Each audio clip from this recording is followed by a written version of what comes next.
Good afternoon, everyone. Thought it might be useful to do a video on how to change a drum head on a snare drum. Interestingly, I never actually thought that I would wreck a snare drum on a symphony or wreck a snare drum head rather on a symphony orchestra gig.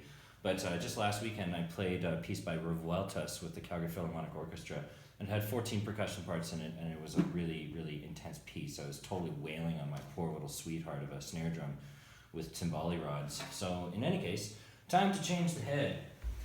So these are my two favorite types of heads to use, either a coated head or a Renaissance head. The Renaissance head will give you a really warm, dark sound, particularly when you're playing snare drum with snares off. Lots of fundamental, not so many overtones.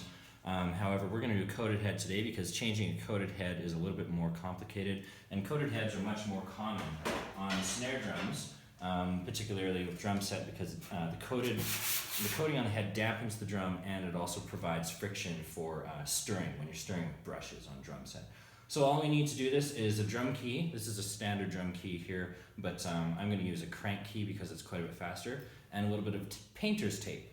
Now, the painter's tape, or you can just use masking tape for this, what this is for is because over time you'll find that if you've dropped your drum, of course this drum has never been dropped, but if you've dropped it, or just over time the wooden shell of the drum can warp and change. Even if it's a metal shell, it can change, and then the rim changes in accordance with the drum. So I want to make sure that I'm going to be putting the rim back on in the same orientation that it was on to begin with. So I'm putting a piece of tape here and a piece of tape there so that when I take my rim off, I still have that marker, and I'm going to put it on in exactly the same way.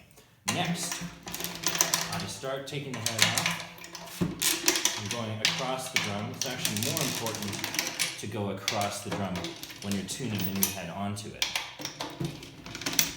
So this particular drum is a really nice one. It has 10 lugs, so I need to loosen all 10 of them.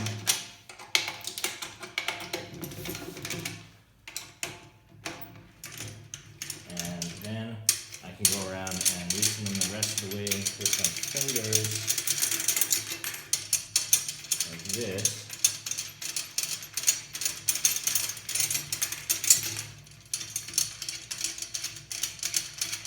Do as quickly as possible. Obviously helps this go faster if you're doing it with a second person, but that's okay. It's pretty quick and painless.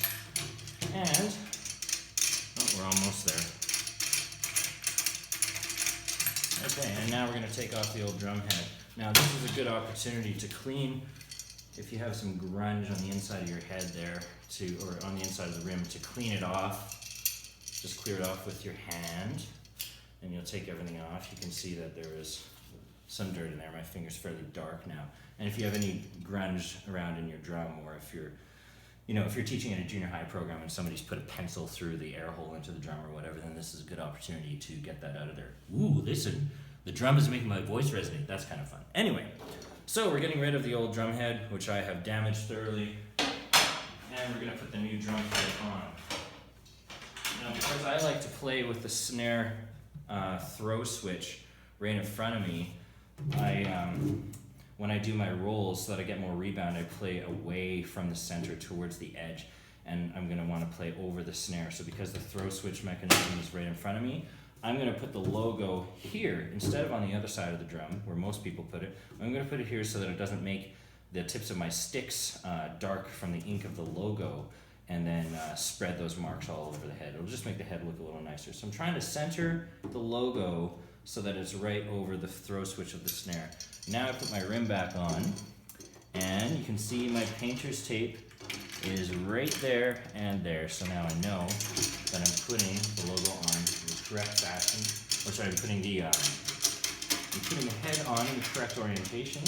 And I'm just going to go around and finger touch these lugs until they get down. You can see the rim just kind of dropped down onto the drum. So yeah, just bringing these bolts down into place. You always want to make sure that you kind of jiggle it around so that you're getting a straight approach with your bolts, or lugs as we call them in the percussion world, to make sure that you're not cross-threading anything. Make sure that they're going on nicely. And I think I only have a couple left to do here.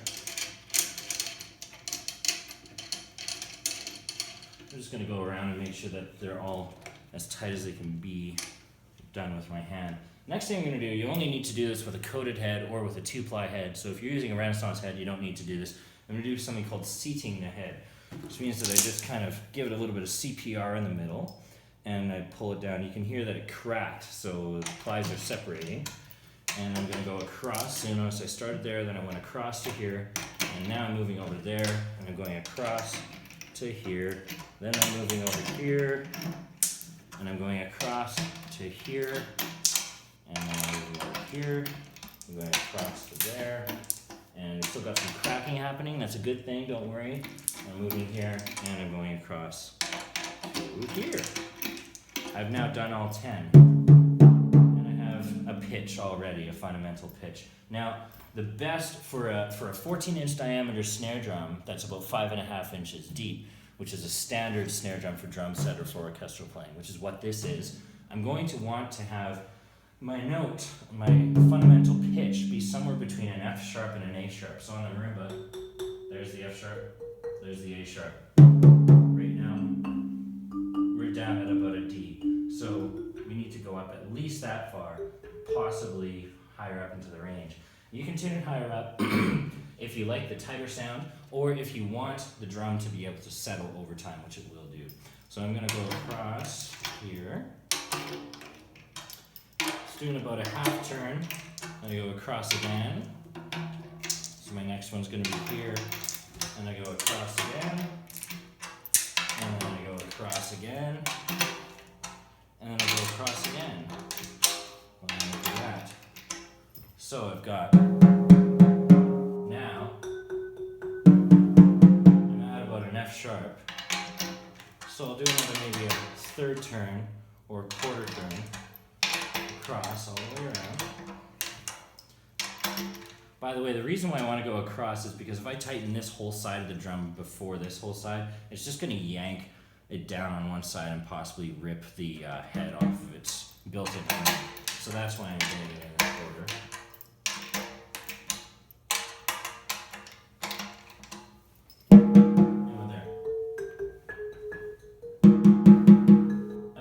G sharp or an A flat right now. So that's pretty decent. And you can see that when I play the drum,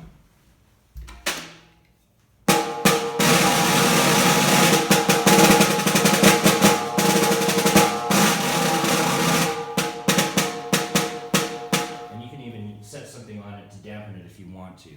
When I set a wallet on it, basically gives that kind of effect where it dampens it a little bit. So now you can see I can play right in the center, get optimal tone quality, but for rolling, it bounces that much in the center, it bounces quite a bit less toward, or quite a bit more towards the edge. So that means getting a shorter sound in the center, longer sound at the edge, which means that then I'm working less hard. I don't need to move my sticks very fast for rolling. In any case, I'll probably publish a rolling video at some other time. But now you have a few tips about changing a head on a snare drum, a coated head in particular. And for a two-ply head, it will work the same way with respect to the seating, the CPR that I did. Whereas with a Renaissance head, you don't actually have to seat it. In fact, you should not seat it because you might break it. The head's a little bit more delicate. In any case, hope you enjoyed the video. Hope you found it informative and useful. Take care. See you next time.